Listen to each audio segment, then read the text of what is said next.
ಸಿದ್ದರಾಮಯ್ಯನವರು ಸಾಕಷ್ಟು ಬಜೆಟ್ಗಳನ್ನ ಮಂಡಿಸಿದ್ದಾರೆ. ಬಹಳ ಯಶಸ್ವಿ ನಾಯಕರಾಗಿ ಮುಖ್ಯಮಂತ್ರಿಯಾಗಿ ಸೇವೆ ಸಲ್ಲಿಸಿದ್ದಾರೆ. ಆದರೆ ಎಲ್ಲೋ ಒಂದು ಕಡೆಗೆ ನಮಗೆ ಅನ್ನಿಸ್ತಾ ಇದೆ ಶಿವಮೊಗ್ಗ ಜಿಲ್ಲೆಯನ್ನು ಕಡೆಗಣಿಸ್ತಾ ಇದ್ದಾರೆ ಅಂತ. ಯಾಕಂದರೆ ಪ್ರತಿ ವರ್ಷವೂ ನಾವು ಮಾತಾಡ್ತಾನೇ ಇದ್ದೀವಿ, ನಮಗೆ ಪ್ರವಾಸೋದ್ಯಮಕ್ಕೆ ಸಾಕಷ್ಟು ಒತ್ತು ಬೇಕು, ಮತ್ತು ಕೈಗಾರಿಕೆಗಳಿಗೆ ನಮಗೆ 4 ಕೈಗಾರಿಕಾ ವಸಾಹತುಗಳಿದ್ದಾವೆ. ಅದಕ್ಕೆ ಮೂಲಭೂತ ಸೌಕರ್ಯಗಳು ಬಹಳ ಕೊರತೆ ಇದೆ, ನೀರಿನ ಕೊರತೆ ಇದೆ, ಮತ್ತು ವಿದ್ಯುತ್ ಕೊರತೆ ಇದೆ. ಈ ರೀತಿ ಮತ್ತು ನಮಗೆ ಅಡಿಕೆ ಒಂದು ಸಂಶೋಧನಾ ಕೇಂದ್ರನ ಹೋದ ಸರಿನೂ ಸಹ ನಾವು ಕೇಳ್ಕೊಂಡಿದ್ವಿ. ಹಾಗಾಗಿ ಈ ನಿಟ್ಟಿನಲ್ಲಿ ಒಂದು ಕೃಷಿ ವಿಶ್ವವಿದ್ಯಾನಿಲಯಕ್ಕೆ ಅದಕ್ಕೊಂದು ಹೆಚ್ಚು ಒತ್ತು ಕೊಡುವಂಥ ಒಂದು ಕೆಲಸ ಮಾಡ್ತೀವಿ ಅಂತ ಹೇಳಿದರು. ಮತ್ತು ಈಗ ಬಹಳ ಮುಖ್ಯವಾಗಿ ನೈಟ್ ಲ್ಯಾಂಡಿಂಗಿಂದು ನಮಗೆ ಬಹಳ ಅವಶ್ಯಕತೆ ಇದೆ. ಈಗಾಗಲೇ ನೈಟ್ ಲ್ಯಾಂಡಿಂಗಿಂದು ನಾವು 2-3 ಸರಿ ನಾವು ಮನವಿ ಕೊಟ್ಟಿದ್ದೀವಿ. ಶಿವಮೊಗ್ಗ ಜಿಲ್ಲಾ ವಾಣಿಜ್ಯ ಮತ್ತು ಕೈಗಾರಿಕಾ ಸಂಘದಿಂದ ಮನವಿನೂ ಕೊಟ್ಟಿದ್ದೀವಿ. ಬಹಳ ಮುಖ್ಯವಾಗಿ ಶಿವಮೊಗ್ಗ ಒಂದು ಪ್ರವಾಸೋದ್ಯಮಕ್ಕೆ ಬಹಳ ಹೆಸರಾದಂಥ ಒಂದು ಸ್ಥಳ. ಆ ನಿಟ್ಟಿನಲ್ಲಿ ಪ್ರವಾಸೋದ್ಯಮಕ್ಕೆ ಬಹಳ ಒತ್ತು ಕೊಟ್ಟರೆ ನಮ್ಮ ಶಿವಮೊಗ್ಗ ಜಿಲ್ಲೆ ಅಭಿವೃದ್ಧಿ ಆಗುತ್ತೆ. ಜೊತೆಗೆ ಈಗಾಗಲೇ ಒಂದು ಯೂನಿವರ್ಸಿಟಿನ ಕೊಡ್ತೀವಿ ಅಂತ ಹೇಳಿದರು, ಆಯುಷ್ ಯೂನಿವರ್ಸಿಟಿನೂ ಕೊಡ್ತೀವಿ ಅಂತ ಹೇಳಿದರು. ಜೊತೆಗೆ ಒಂದು 4 ಕಾರಿಡಾರ್ ಕೈಗಾರಿಕೆ ಬಗ್ಗೆ ಒಂದು ಕಾರಿಡಾರನ್ನು ಮಾಡ್ತೀವಿ ಅಂದರು. ಹೋದ ಸಾರಿ ನಾವು ಬಹಳ ರಿಕ್ವೆಸ್ಟ್ ಮಾಡಿದ್ವಿ, ಒಂದು ಟ್ರಕ್ ಟರ್ಮಿನಲ್ ಬೇಕು, ಒಂದು ಟಿಂಬರ್ ಯಾರ್ಡ್ ಬೇಕು ಇದಂತ ಕೇಳಿದ್ವಿ. ಅದನ್ನು ಏನೂ ಆಗಿಲ್ಲ. ಹಾಗಾಗಿ ಈಗಾಗಲೇ ನಾವು ನೋಡ್ತಾನೇ ಇದ್ದೀವಿ, ಸಾಕಷ್ಟು ಒಳ್ಳೆ ಕಾರ್ಯಗಳನ್ನು ಮಾಡ್ತಾ ಇದ್ದಾರೆ. ಜೊತೆಗೆ ಉಚಿತವಾಗಿ ಅಕ್ಕಿ ಕೊಡೋದು, ಕರೆಂಟ್ ಕೊಡೋದು, 2,000 ದುಡ್ಡು ಕೊಡೋದು, ಇದೆಲ್ಲ ಕೊಡ್ತಾರೆ. ಕೈಗೆ ಕೆಲಸ ಕೊಡಲಿ. ಹಾಗಾಗಿ ಸಾಕಷ್ಟು ಜನ ಈಗೇನಾಗಿದೆ ಪ್ರಾಬ್ಲಮ್ ಆಗಿದೆ, ಎಲ್ಲೂ ಕೆಲಸಕ್ಕೆ ಜನನೇ ಬರ್ತಾ ಇಲ್ಲ. ಏನು ಕೇಳಿದ್ರೆ ನಮಗೆ ಸಿದ್ದರಾಮಯ್ಯ ಸರ್ಕಾರ ಎಲ್ಲ ಫ್ರೀ ಕೊಟ್ಟಿದೆ, ಫ್ರೀ ಕೊಟ್ಟು ಇದಾಗಿದೆ ಅಂತಿದ್ದಾರೆ. ಹಾಗಾಗಿ ದಯಮಾಡಿ ದುಡಿಯೋಂಥ ಕೈಗೆ ಆ ಕೆಲಸ ಕೊಡಿ. ಶಿವಮೊಗ್ಗದಲ್ಲಿ ಸಾಕಷ್ಟು ಕೆಲಸಗಳಿದ್ದಾವೆ. ಶಿವಮೊಗ್ಗ ನಮ್ಮ ರಾಜ್ಯದಲ್ಲೇ ಒಂದು ಮಾದರಿ ಜಿಲ್ಲೆ. ಹಾಗಾಗಿ 3 ಮುಖ್ಯಮಂತ್ರಿಗಳನ್ನ ಕೊಟ್ಟಂಥ ಜಿಲ್ಲೆ. ಹಾಗಾಗಿ ಈ ನಿಟ್ಟಿನಲ್ಲಿ ಹೆಚ್ಚು ಕೈಗಾರಿಕೆಗಳಿಗಿರ್ಬೋದು, ರಸ್ತೆ ಮತ್ತು ಲೈಟು, ಇದ್ರ ಬಗ್ಗೆ ಹೆಚ್ಚು ಸಿದ್ದರಾಮಯ್ಯವರು ಗಮನ ಹರಿಸಬೇಕು. ಶಿವಮೊಗ್ಗ ಜಿಲ್ಲೆ ಪ್ರವಾಸೋದ್ಯಮಕ್ಕೆ ಬಹಳ ಒಂದು ಒತ್ತು ಕೊಡಬೇಕು.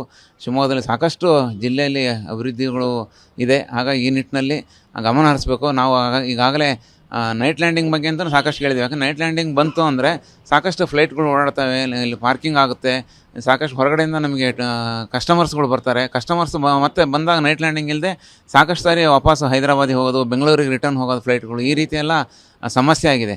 ಹಾಗಾಗಿ ಈ ನಿಟ್ಟಿನಲ್ಲಿ ರಾಜ್ಯ ಸರ್ಕಾರದವರು ಸ್ವಲ್ಪ ಗಮನ ಹರಿಸಿ ನಮ್ಮ ಇಲ್ಲಿ ಅಭಿವೃದ್ಧಿಗೆ ಸಹಕಾರ ಕೊಡಬೇಕು ಅಂತ ನಾನು ಈ ಸಂದರ್ಭದಲ್ಲಿ ಕೇಳ್ಕೊಳ್ತಾ ಇದ್ದೀನಿ. ಧನ್ಯವಾದಗಳು. ನಾನು ಶಿವಮೊಗ್ಗ ಜಿಲ್ಲಾ ವಾಣಿಜ್ಯ ಮತ್ತು ಕೈಗಾರಿಕಾ ಸಂಘದ ಉಪಾಧ್ಯಕ್ಷ ಜಿ ವಿಜಯಕುಮಾರ್. ಈ ಸಾರಿ ಸಿದ್ದರಾಮಯ್ಯವರು ಮಂಡಿಸಿರೋ ಬಜೆಟ್ ಬಗ್ಗೆ ಶಿವಮೊಗ್ಗ ಜಿಲ್ಲೆ ಜನತೆ ಅಪಾರವಾದ ನಿರೀಕ್ಷೆ ಇಟ್ಕೊಂಡಿದೆ. ಮೊದಲನಾಗಿ ನಾನು ಅವರಿಗೆ ಅತ್ಯಂತ ಹೆಚ್ಚು ಬಜೆಟನ್ನು ಮಂಡಿಸಿದ ಕೀರ್ತಿ ಹೊಂದಿರುವ ಸಿದ್ದರಾಮಯ್ಯನವರಿಗೆ ಒಂದು ಧನ್ಯವಾದವನ್ನು ಅರ್ಪಿಸ್ತೀನಿ. ಹಾಗೆ ನಮಗೆ ಶಿವಮೊಗ್ಗ ಜಿಲ್ಲೆಗೆ ಈಗ ಅತ್ಯಂತ ಅಗತ್ಯವಾಗಿ VSIL ಮತ್ತು MPM ಪ್ರಮುಖ ಮುಖ್ಯ ಕೈಗಾರಿಕೆಗಳು ಅದರ ಪುನಶ್ಚೇತನಕ್ಕೆ ಕ್ರಮ ಕೈಗೊಳ್ಳಬೇಕು. ಹಾಗೆ ಇಲ್ಲಿ ಜವಳಿ ಪಾರ್ಕನ್ನು ನಿರ್ಮಾಣ ಮಾಡೋಕ್ಕೆ ಬಜೆಟಲ್ಲಿ ಅನುದಾನವನ್ನು ಘೋಷಣೆ ಮಾಡಬೇಕು. ಹಾಗೆ ಇಲ್ಲಿ ಆಯುಷ್ ಯೂನಿವರ್ಸಿಟಿಗೆ ಅನುದಾನ ಕೊಡ್ತೀವಿ ಅಂತ ಬಜೆಟಲ್ಲಿ ಲಾಸ್ಟ್ ಟೈಮೆಲ್ಲ ಹೇಳಿದರು. ಈ ಬಾರಿ ಆದರೂ ಅದಕ್ಕೆ ಅನುದಾನವನ್ನು ಘೋಷಣೆ ಮಾಡಬೇಕು. ಆಹಾರ ಸಂಸ್ಕರಣಾ ಘಟಕಕ್ಕೆ ಜಾಗದ ಸಮಸ್ಯೆ ಇದೆ. ಲಾಸ್ಟ್ ಟೈಮ್ ಬಜೆಟಲ್ಲಿ ಅದನ್ನು ಘೋಷಣೆ ಆಗಿತ್ತು. ಜಾಗದ ಸಮಸ್ಯೆ ಇದೆ, ಆ ಜಾಗದ ಸಮಸ್ಯೆನ ಪರಿಹಾರ ಮಾಡಬೇಕು. ಹಾಗೆ GST ಅಮ್ನೆಸ್ಟಿ ಸ್ಕೀಮನ್ನು 2021ಕ್ಕೆ ವಿಸ್ತರಿಸಿ GST ಕೌನ್ಸಿಲ್ಗೆ ರೆಕಮೆಂಡ್ ಮಾಡಬೇಕು.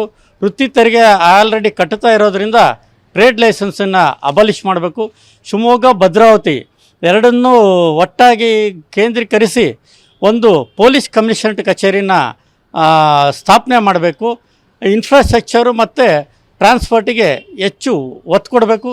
ಅಡಿಕೆ ಸಂಶೋಧನಾ ಕೇಂದ್ರಕ್ಕೆ ಬಜೆಟ್ ಅನುದಾನ ಘೋಷಣೆ ಮಾಡಬೇಕು.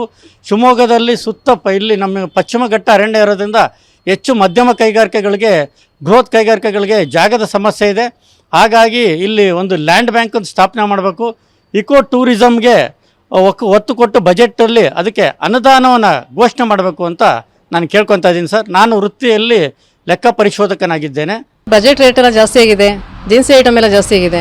ಹಾಗಾಗಿ ಆದಷ್ಟು ಒಂಚೂರು ಕಡಿಮೆ ಮಾಡಬೇಕು ಸಿದ್ದರಾಮಯ್ಯನವರು. ಆಮೇಲೆ ಗಾಂಜಾ ಸೇವನೆ ಜಾಸ್ತಿ ಆಗಿದೆ ಶಿವಮೊಗ್ಗದಲ್ಲಿ. ಕಮಿಷನರ್ ಆಫೀಸನ್ನು ಓಪನ್ ಮಾಡಲೇಬೇಕು. ಹೆಣ್ಮಕ್ಳು ಓಡಾಡಲಿಕ್ಕೆಲ್ಲ ಭಾರಿನೇ ಕಷ್ಟ ಆಗಿದೆ. ಆದಷ್ಟು ಒಂಚೂರು ಸೆಕ್ಯೂರಿಟಿ ಜಾಸ್ತಿನೇ ಕೊಡಬೇಕು ಅಂತ ಅನಿಸುತ್ತೆ. ಆಮೇಲೆ ಗೃಹಲಕ್ಷ್ಮಿಗೆ ಹಣ ಬರ್ತಾ ಇಲ್ಲ ಸರ್, ಅದನ್ನ ಒಂಚೂರು ಅನುಕೂಲ ಮಾಡಿಕೊಡ್ಬೇಕು. ಕೆಲವರು ಬರ್ತಿದೆ, ಕೆಲವರು ಬರ್ತಾ ಇಲ್ಲ.